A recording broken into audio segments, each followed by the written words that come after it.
Assignment 2, there's really only one loop or one tip that I think I can give you.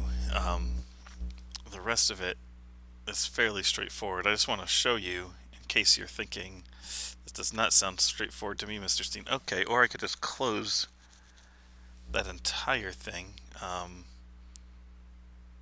Let's just quick go back and say, hey, I recently was looking at this. Yeah, let's just do that. Okay, that was dumb. Anyway, over here, assignment 2.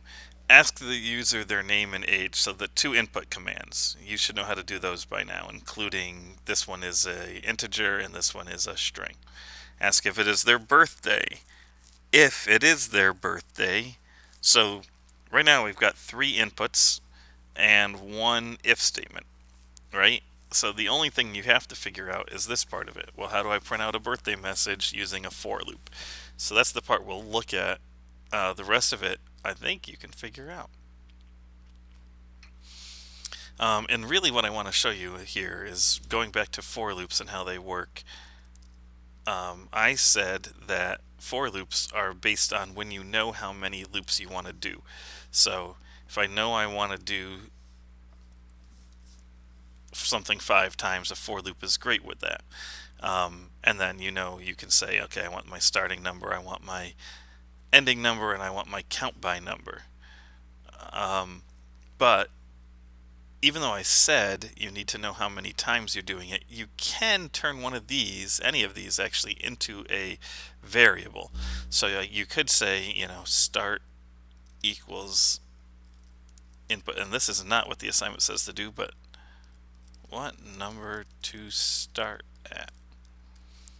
And then I can change this and say start here. So just because I say you have to know the number of times to do a loop, you don't need to actually know the number. You just have to set the number before you go. So if I was to say, I forgot a parentheses. If I was to say, what do we call that? The ending number.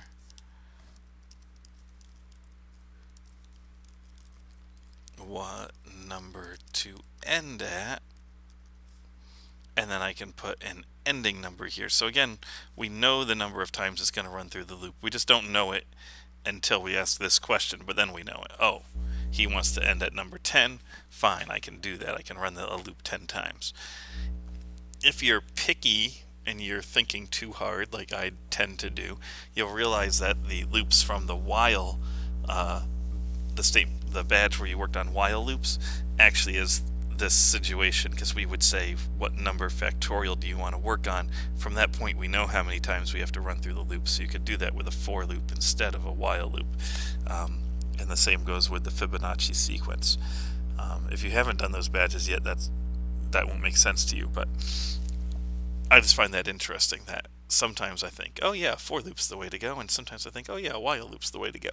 As I showed you in the tip number 1, or assignment number 1, they're basically interchangeable. It's just a few different things that you can do differently if you do one or the other.